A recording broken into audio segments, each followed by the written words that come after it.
Hoffman Show on the Team 980. We're on YouTube as well, at the Team 980, where you see the bearded face of a smiling man.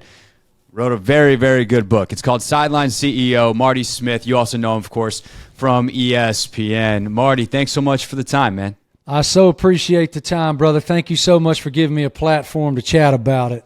Absolutely. So you probably done dozens of these interviews, so I'm going to skip some of the basic questions. I want to go a little next level with you. Rather than ask you. So after writing a book on leadership, what's your definition of leadership? Screw that. I actually want to talk to you about the concept of success, which includes other things than just leadership. And actually, one of my favorite quotes from the book comes from Lane Kiffin, who talks about how leadership is just a part. But let's not forget that, competence in what you're doing is pretty important, technical aptitude. So when you write this book about leadership and you become focused on it and then zoom back out, what's the formula for success and how does leadership play into that? I personally believe that it goes back to something that Nick Saban and Dabo Swinney both told me in Sideline CEO, but they use different phrasing to get to the same end. Saban said, be a champion. Swinney said, best is the standard. And Craig, let me explain that to you. Saban told me that in the Alabama football facility, they have a goals pyramid on the wall, okay? It does not say win an SEC championship. It does not say win a national championship. It says be a champion. So what's that mean? That means demand of self to be the absolute best you every single day so that the person beside you can be the best him or her every day. And if you're doing what you have to do every day to be a champion, then you'll thereby probably have the opportunity to win a championship. Process over outcome, inside out. And what does that do, brother? That results in the joy of success, not the relief of success. Those are very different emotions, sir. And Dabo says it best is a standard. It is demand of self to find your best. Be your best every rep, every day, everything. And then if you find your best, you might have the opportunity to be the best. Kind of same philosophy with different phrasing, but that to me is success. Well, then from there, you have to have people who believe in you. This is where leadership comes in. Right. You got to have people that believe in you, crack doors for me. I've always been a guy, you crack a door for me, I'm kicking it down. I'm kicking it down, man. And that's why the other book's called Never Settle. That's a different podcast. That's a different interview. That's it. But I think that really is sort of the encapsulation of how to find the most successful you. It's actually a concept. You didn't talk to Sean McVay in this particular book, but it's one that McVay, if you had, he would have given you a triangle of great coaches there. He always says the standard is the standard, which I found a great way to say that. It's uncompromising. I've always really liked that from Sean, a guy I covered here in D.C. before he went out to L.A. You also hit on one of my favorite kind of concepts in coaching, which is methods versus principles. You talk about this on very early in the book, page 6, according to my notes. So I'm going to trust my notes on that. And there's a great saying that a friend of mine has that goes, methods are many, principles are few. Methods don't always last, principles always do. So when you finally put down the pen for this book, what are the principles that stick with you that are timeless about leadership? Well, I broke it up into, first of all, that's a phenomenal point. And I broke it all. So it took me a minute to figure out how to write this thing. I had the title in my head, Sideline CEO. That's a baller title. Because good. I've been blessed to be around Nick Saban a lot, Dabo Swinney a lot, Kirby Smart, all these coaches in my ESPN job. So I'm like, they are CEOs. So how do I interview them? Is each coach a chapter? What do I do? Well, during COVID, I was very intentional about my time with my wife, my time with my children, and staying out of this. And in order to stay out of my phone, I was very intentional about reading books. One that I tried to read one every 10 days. One of the ones I read was called I Want My MTV. And it was written in an oral history format. Like VJ, 3 sentences. David Lee Roth, 1 sentence. CEO of Viacom, paragraph. Shot up in bed one night and I went, holy bleep. That's it. And my wife was like, Lainey was like, where are you going? I'm like, I'm going to work. I'm going to work right now. And this was like 11:30 at night and I started writing the book right then. So I tell you all that to go, okay, how do I silo this thing? And I basically boiled it down to 8 different silos. what is leadership to start? All right, that's a fundamental part of it. And then where do trust, delegation, culture, crisis management, self-evaluation, evolution, communication and listening, shutting your mouth and opening your ears to let people know that you really love them, that you care. Where do all these things fit? So I broke each of the 20 champion coaches into those silos in an oral history format. And it really did kind of work because it's an easy read. I mean, super easy.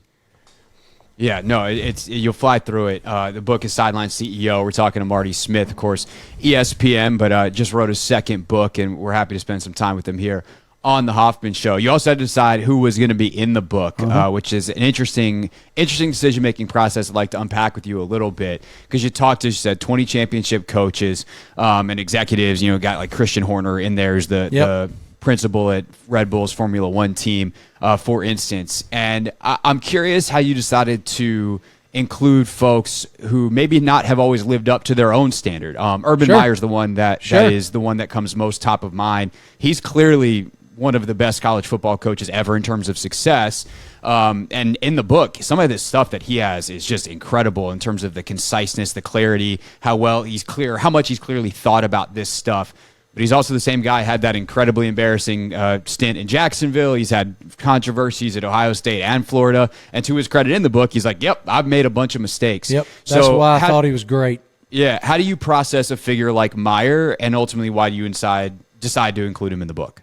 I included him in the book for a lot of reasons. Number one, from a philosophical, technical leadership perspective, to your point, Craig, I mean, he's brilliant in this book. I mean, just, my goodness, like breaking trust down into 3 different areas of trust. Like, that stuff's awesome. I love every bit of it. But it is fair to criticize the leadership because of what happened in Jacksonville. We all know the stuff. I judge every person on their own merit. And when I interviewed Urban, it was before Jacksonville. And so he has been amazing to me. When I was first dropped into college football from the NASCAR world, ESPN put me with Ohio State. The year that they had Ezekiel Elliott and Michael Thomas and Joey Bosa and Darren Lee and Raekwon McMillan and all those dudes that went to the league and won a national title in the inaugural college football playoff. He gave me time, insight. I mean, trust me, he told me himself, his initial reaction was, why the hell did they send us this NASCAR guy? That's what they think of us? Yeah. But he told me this is his words. I won him during that 6 weeks together based on the way his players reacted to how much I cared for them and their stories. So I judge everybody on their own merit, Craig. I wasn't in the Jacksonville Jaguars locker room. Of course, I've read all the stories about toxicity and all that stuff, and it didn't work. It just didn't work, and he admits that in the book. And so ultimately, I thought that his tutelage was so strong that it certainly deserved positioning in that book.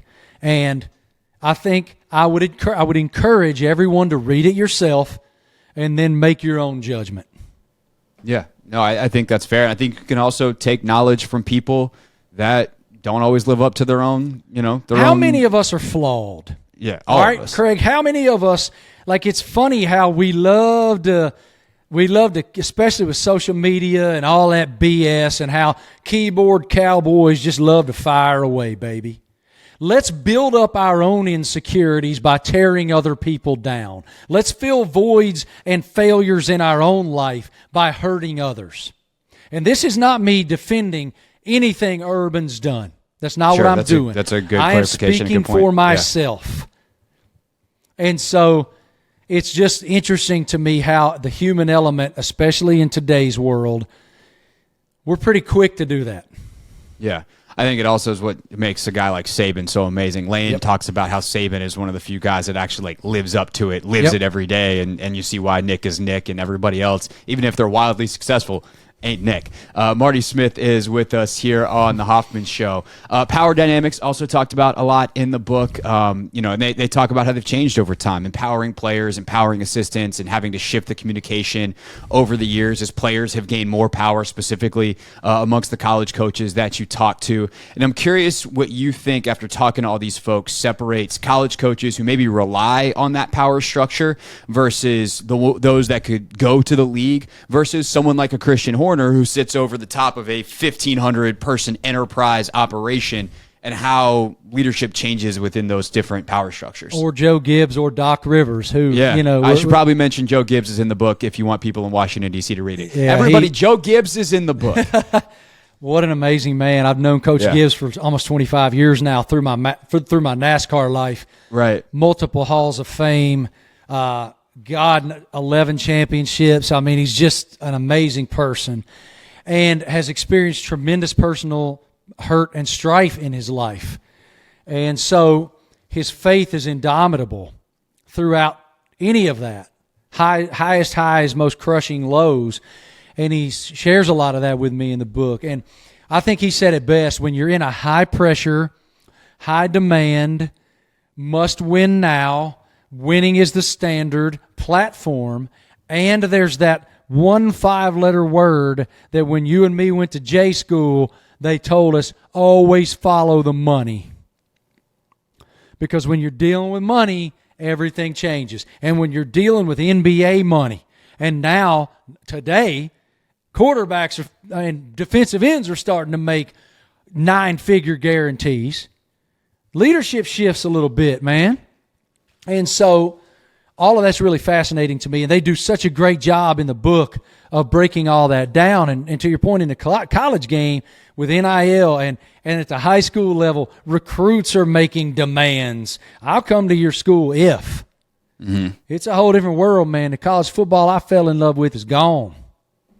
Yeah, and I think that's where the principles come through. Like, I think the ones, the coaches, like Izzo talks about this very well in the book, like certain principles that have held through over time.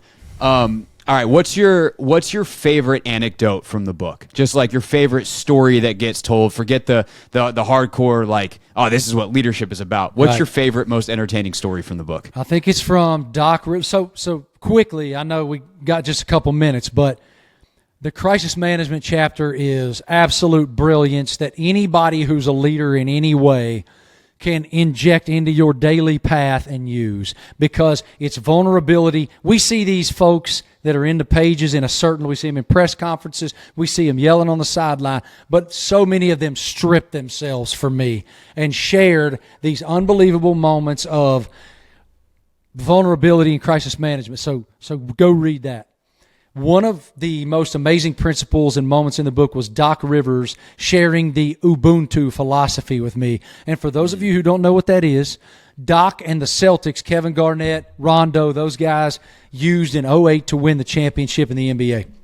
And that is, the Ubuntu philosophy is, Doc educated me on this, the South Africans used it to really sort of found the culture of Africa. And it is, I am only myself through others.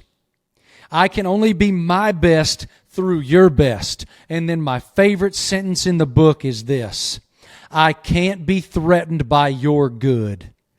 Holy cow, dude, that is such a beautiful sentence. I cannot be threatened by your good, because so many of us, myself included, are insecure people. And if we're not threatened by your good, we can find our best selves. That is a topic that actually my wife and I talk about a lot. We're both fitness professionals, as well as me doing this and in fitness circles, because it's something for everybody. It's such a big world. That's right. The idea of a scarcity mindset is very common, and it's bad. It's not just bad because it's I don't know, immoral feels too strong, but I can't think of a better word right now. There's like a morality play, but it's also just bad business. And I think that's something that comes through in the book too, is when these coaches kind of make that discovery, they really take off. Also, I did enjoy the Peloton reference, speaking of fitness, in the book. Isn't that an interesting analogy? Yeah, it hit home with me. As I sit here, Marty, I'm not kidding you. My Peloton is right there, and mine's right there. Pieces of me mine's that are literally 10 feet away. There we go. Mine's about 3, so I'll race you when we get done talking about this. The new book is Sideline CEO, Marty Smith, ESPN. Also, I've read Never Settle as well. If you want Marty's kind of life story, it is real good. Great read. Marty, appreciate the time, sir, and hopefully we get a chance to catch up down the road. Craig, thank you, brother. I appreciate you. And again, thank you for giving me the platform to share. Have a great day. My pleasure. What's up, kiddos? It's your boy Clinton Yates from ESPN. It's the Hoffman Show on the Team 980. Tell your mama I said what's up.